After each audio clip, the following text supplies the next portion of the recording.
It seems like maybe there's a little more to the story. No, there definitely is a little bit more to the story. First and foremost, that letter he is holding up, he is severely misrepresenting. Those sentences are real, but I am calling upon Bibi Netanyahu, the dear friend to Charlie Kirk, to publish the letter's entire contents. Like, don't start with just 2 sentences. Publish the entire thing. Publish the entire thing. Publish the entire thing. And there are lies that are being told, and they need to be slapped down right now. There's one person who's been out there acting like he is a widow, just saying the absolute most, tweeting first about what happened to Charlie, following it minute to minute, and doing hits in a foreign country, right? Like making time to do hits on Fox News, 2 of them. Bibi Netanyahu who's fighting, I think, like an 84 front war with everyone, made a lot of time for Charlie Kirk. You would have thought they were the best of friends, as close as him and Trump were. But I will say I don't recall Erica mentioning Bibi Netanyahu in her speech. The way he's presenting it is like he was this is just the worst loss for him, but I don't think that is the truth. In fact, I know for a fact that he is misrepresenting some things that happened there towards the end. So let's at first listen to what Bibi Netanyahu just one day, less than 24 hours after Charlie died, what Bibi Netanyahu had to say on Fox News. Take a listen. We're just heartbroken. Myself, my wife, my family, my son actually, and his 2019 visit to Israel, had lunch with him and his wife, Erica. We're shattered first as human beings because a great human being has been taken from us. Was an extraordinary friend. He said, he wrote me a letter on May 2nd this year.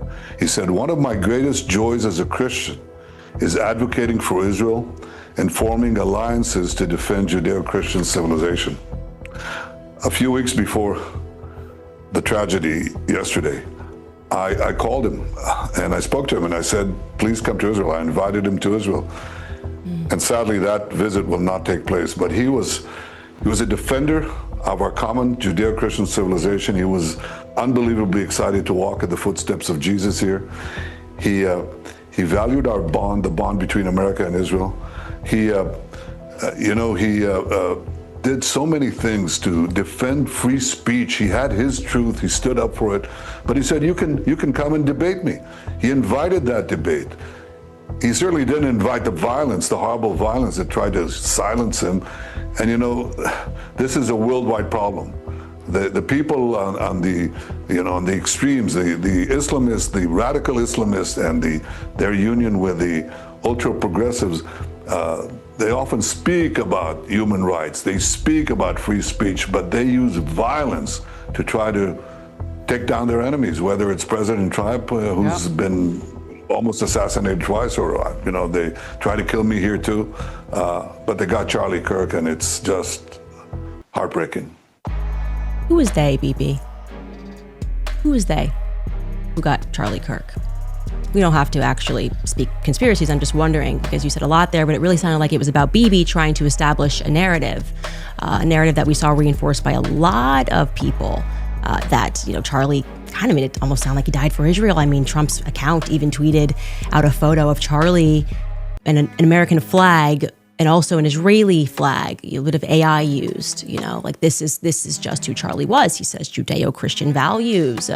He spoke to him 2 weeks ago. Again, you would think he was busy fighting this 97,000 front war, but no, he's letting you know that he just randomly, picks up the phone and calls Charlie Kirk and invites him to Israel? How would Bibi do that? It seems like maybe there's a little more to the story. No, there definitely is a little bit more to the story. First and foremost, that letter he is holding up, he is severely misrepresenting. Those sentences are real, but I am calling upon Bibi Netanyahu, the dear friend to Charlie Kirk, to publish the letter's entire contents. Like, don't start with just 2 sentences. Publish the entire thing.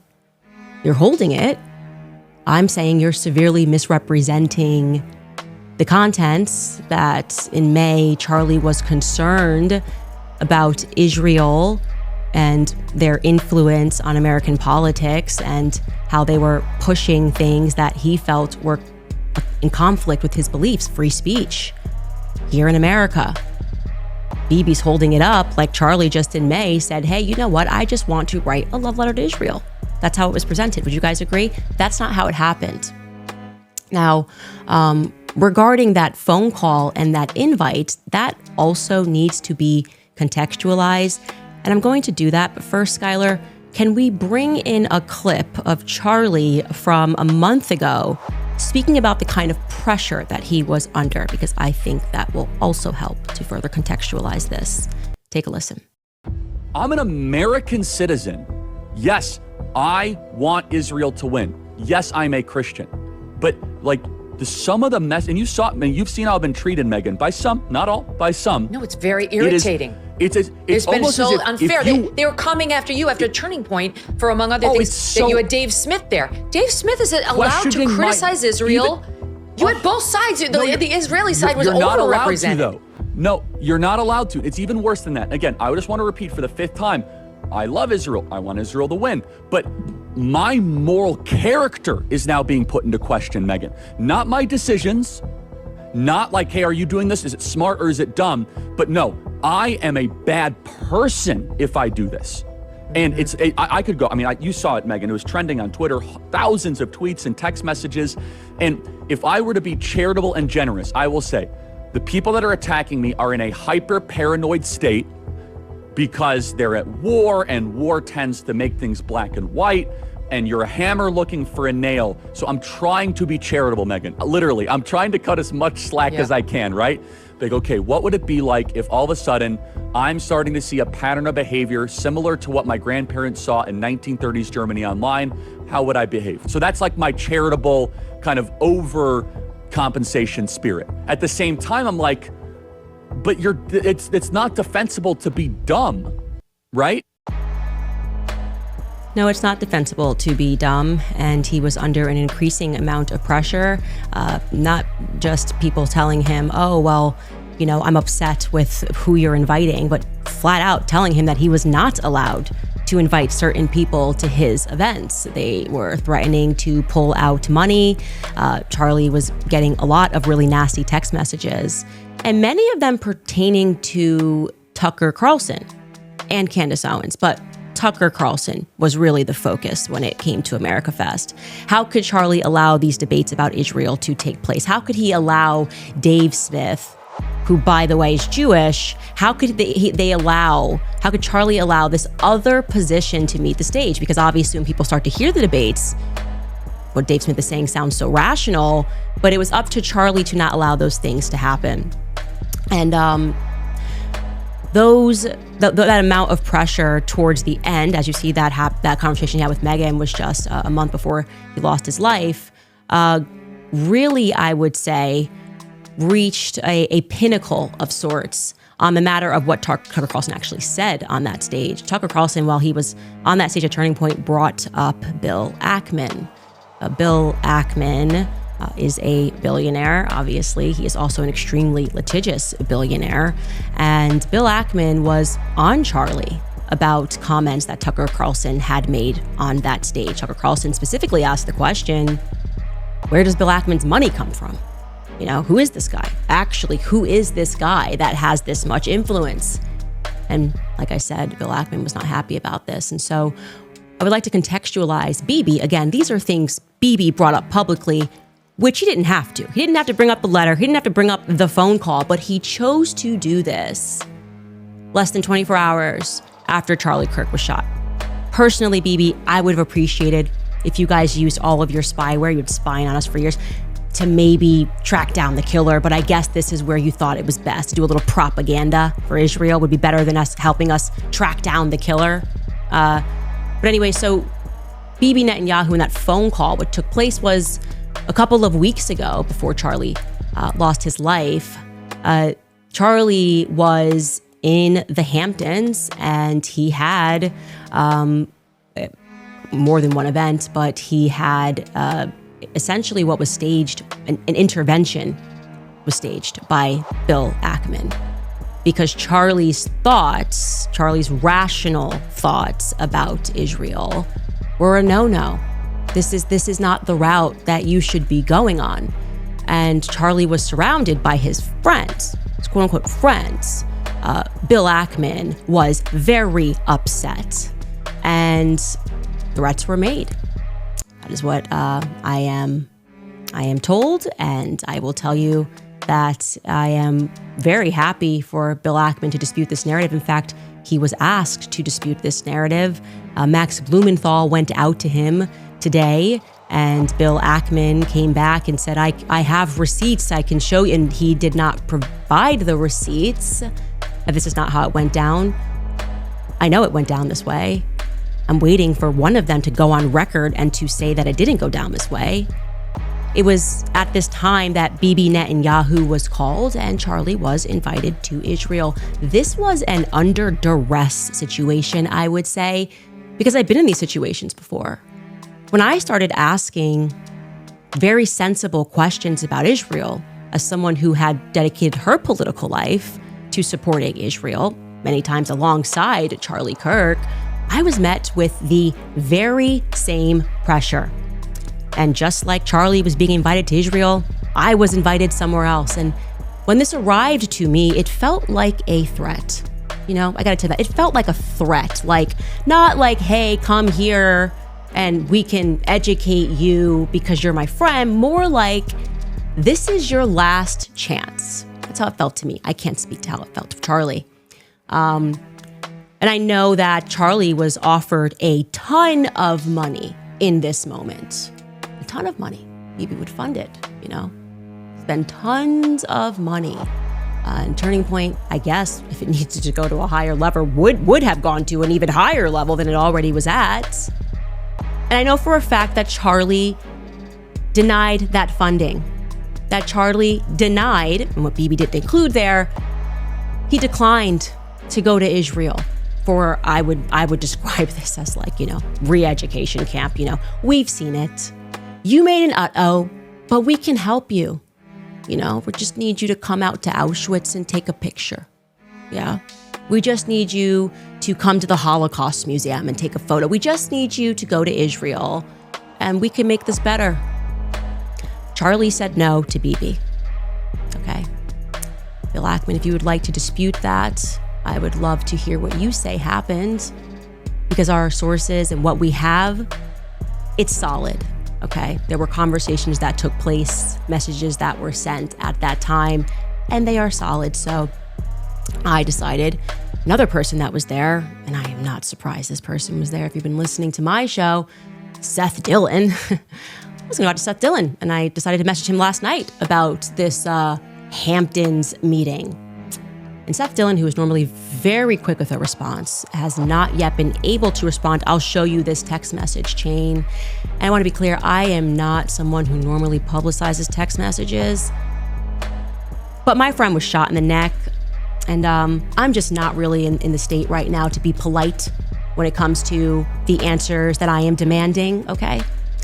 This is me out to Seth Dillon last night. I sent him Bill Ackman's tweets because, you know, he tweeted, I feel incredibly privileged to have spent a day and shared a meal with Charlie Kirk this summer. He was a giant of a man. I said, any comment on this one, Seth? He didn't answer last night. This morning I said, need a comment ASAP, please. He didn't answer. Then I followed that up and I said, trying again here, you were present when Ackman lost his mind on Charlie and when Bibi invited him to Israel and Charlie refused. Text messages immediately following this meeting are circulating. I find Ackman's statement, as though the meeting was somehow cordial, to be incredibly disturbing. Are you at all disturbed by that tweet? Do you feel, as I do, that this tweet significantly betrays the defined purpose and mood of his, and I presume your, final meeting with Charlie Kirk? ? He was unable to speak to me, but he did place some frantic calls to Turning Point USA. Yeah. You see, I went out to Seth, but I also went out to two other people who were at this meeting, and nobody is willing to go on record. They're all messaging each other, trying to figure out a coordinated response to say that, no, this was all quite cordial, But no one wants to go on record and describe it as cordial because they know someone's leaking, because someone's got a guilty conscience about what happened at the Hamptons. So I will again put it out there, Seth, Bill Ackman, and to the other individuals who I have not yet named, but who are going to be named later this week. We're at the Hamptons when Charlie was put under pressure, when Bibi Netanyahu called him and invited him to Israel. Again, in a move that when it happened to me, and it wasn't Bibi Netanyahu, felt to me like a laced threat. I am inviting you guys, I will give you my platform, actually, to come clear matters up, to tell us what really happened. Because, I think Charlie was definitely on the brink of changing some of his perspectives. And I can tell you factually, Charlie was praying the rosary. Charlie was going to Mass. One of my last conversations with Charlie was me joking with him saying, just make the last step, okay? You are, I said specifically, you're too smart to be a Protestant. Just take the last step, Charlie. He says, ha ha. He was speaking about Mary. And typically when those steps start taking place, you stop referring to yourself, as I did, as a Judeo-Christian.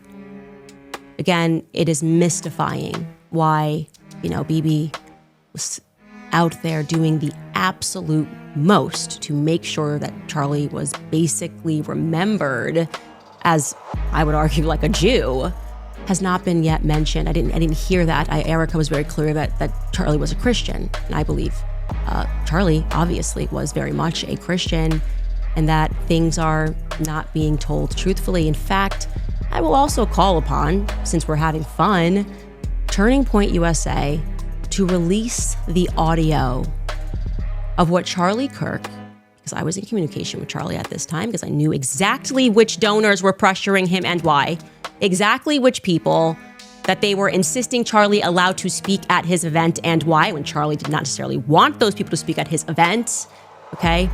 I'm calling upon Turning Point to release the footage of what Charlie said to Tucker Carlson before he hit the stage, before, all of that craziness and the response to Tucker Carlson's remarks played out. Charlie was mic'd. Surely Tucker Carlson was mic'd. I know Charlie's mic'd the entire time at those events, so I'm asking for everyone to just release Charlie in his own words. I feel like that's pretty fair, right?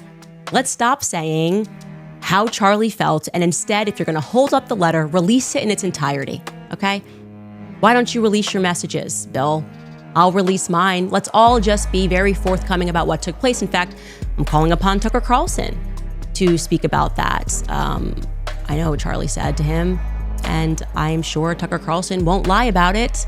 What did Charlie say to you? Dave Smith, what did Charlie say to you? What was Charlie? Did he seem like he was treading in the direction? Like, do we feel like what Bibi is saying is honest, a representation of what Charlie was going through? This is what I want. I think that the thing that we need here, sunlight is the best disinfectant. Now, does all of this mean that Bibi Netanyahu and that this somehow proves that Israel was involved in the assassination of Charlie Kirk? No, we have no evidence of that. We can't say that because there is no evidence of that.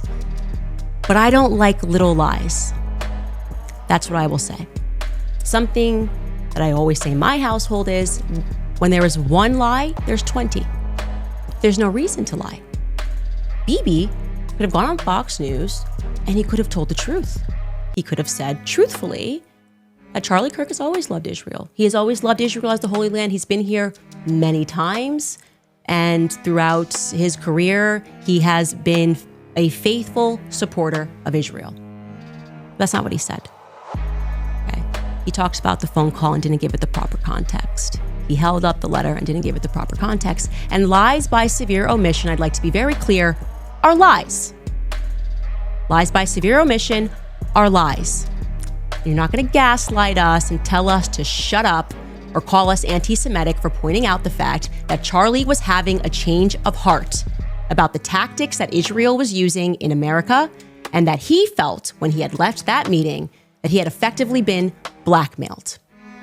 Again, my platform is yours, Seth Dillon. My platform is yours, Bill Ackman. So if you want to clarify it, we can do it in front of millions, okay? And I think that that's what people deserve, because everyone has PTSD. We watched Charlie get shot in the throat. That feels a little bit symbolic. It feels like they wanted us to know that his voice was problematic. Again, I don't know who they is. After we take this brief break, we're going to go through the investigation, which seems to have a lot of inconsistencies and holes in it. And we're definitely not yet at the bottom of what in fact took place. But I do know that I severely distrust people who rush to misrepresent things. And it's not a good sign when somebody has to ask you, as Greta Van Susteren asked Bibi Netanyahu in his secondary hit regarding Charlie Kirk's assassination.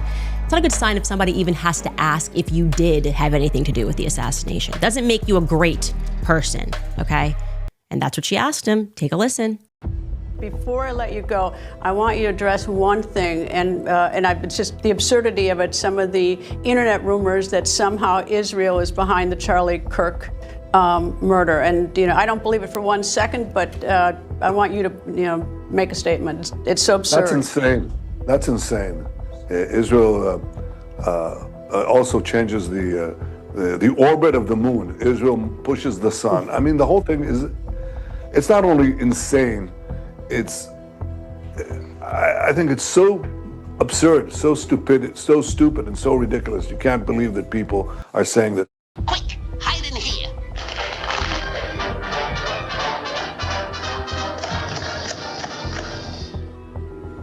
Now don't move until I tell you to. All right, open up. This is the police. All right, where's Rocky? Where's he hiding? He's not in the stove. Whoa, he's hiding in that stove, eh? Now look, would I turn on this gas if my friend Rocky was in there? You might, Rabbit, you might. Well, would I throw a lighted match in there if my friend was in there? Well, all right, Rabbit, you've convinced me. They just found the perpetrator. They'll get to the bottom of this. But they go, they have no limits. When you hate Jews, when you hate the Jewish state, you're willing to say anything and promote all these absurd rumors.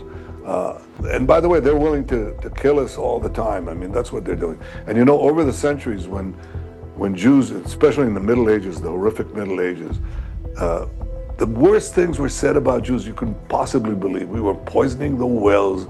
We were drinking the blood of Christian children. You name it. I mean, these things, that continued actually up to the Holocaust. The Nazis said the same thing. We're carrying vermin, we're spreading disease, and people believed it. And every time they believed it, this was a prelude to a greater and greater massacre, culminating with the worst massacre of them all, the Holocaust. Well, he's mentioned the Holocaust. Guess we can't prod the narrative any further, guys. Holocaust, so everybody's just stopped talking about anything. Hey, he's the victim. It's absurd. It's just absurd. The Holocaust happened. You heard him. We're sick of this shit. We really are. And there will be no narrative that I will not prod when it comes to figuring out why people are lying about the state that Charlie was in when it came to the topic of Israel. Again, you can examine Charlie in his own words. You're starting to talk about topics that you're not really allowed to talk about when you take money and big checks are being written. That pressure was increasing every single day. In fact, he was telling the truth even about Jeffrey Epstein. Take a listen. Epstein, with his little friend Ghislaine and Ghislaine's father, Robert Maxwell, who was obviously a spy of the Israeli intelligence agencies, that there was something else going on here. Epstein was not some sort of whiz kid hedge fund manager. Epstein was playing a part. Epstein was a LARPer. Epstein was cast for a specific role, and he played it really well. The sweatpants and the Harvard jacket, the kind of disheveled hair, looking as if he was so smart and above the clouds that he was doing advanced mathematic equations on the back of napkins. But if you actually go into some of the videos of people that met with Epstein at the time, they said he was awfully unimpressive when it came to finance and markets and economics. And it's nothing new that if you're in the intel agencies, you want to try and get as much blackmail on powerful people as possible. Easy, not hard. And this is no longer just speculation. First of all, the evidence that shows that Epstein was a creation of either Mossad, Israeli intelligence, American intelligence, Saudi intelligence, or maybe he was just a hired gun. Maybe he was just the guy that countries would go to and park a couple $100 million and say, hey, can you get one of the members of the royal family with a 13-year-old so we can get them to do what we want to do? Members of Congress are actively being blackmailed. The Epstein playbook is being used on a daily basis. Jeffrey Epstein was not a financier. He was not a hedge fund manager. Jeffrey Epstein was a key player in a multi-decade blackmail operation against the most powerful people on the planet. Yeah, I don't know, man. I don't know. It seems to conflict with Bibi's narrative a little bit. Yeah, just a tiny bit. I do want to say this. It's important because I am angry. I will obviously, I pray to move on from this phase, but it's a fire in my belly right now. To those of you who think that you are going to replace Charlie Kirk, okay? Kings are born. You don't just get to depose and tell us that we're going to follow this individual, okay? I'm one of the Masons of Turning Point USA. You put a shill in Charlie Kirk's chair, in Charlie Kirk's company, and you try to tell us to follow that individual, I will be an enemy of you. There will be nothing that can stop me, okay?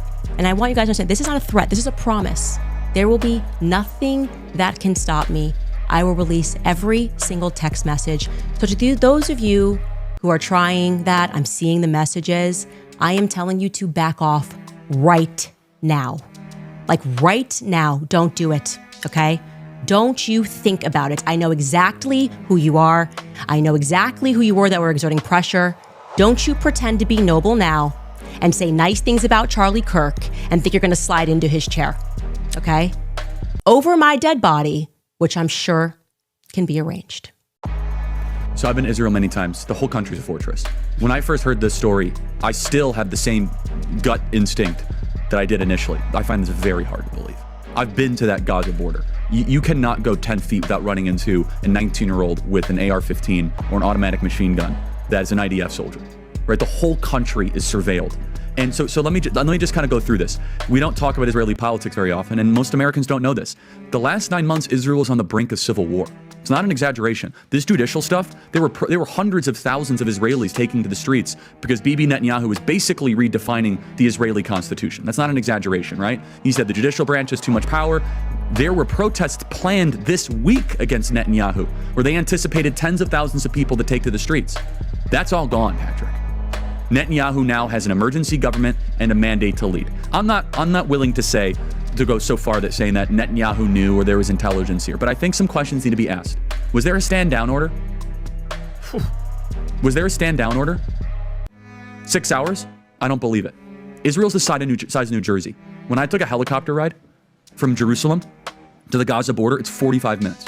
Wow. 6 hours. They're live streaming the killing of Jews. Did somebody in the government say stand down? That is a legitimate, non-conspiracy question. The whole country is the IDF. The whole country is. Yeah. And you're trying to tell me that they're going to concerts and kibbutzes and schools and by reports 6 hours. Let's say it's 3 hours. That's suspect.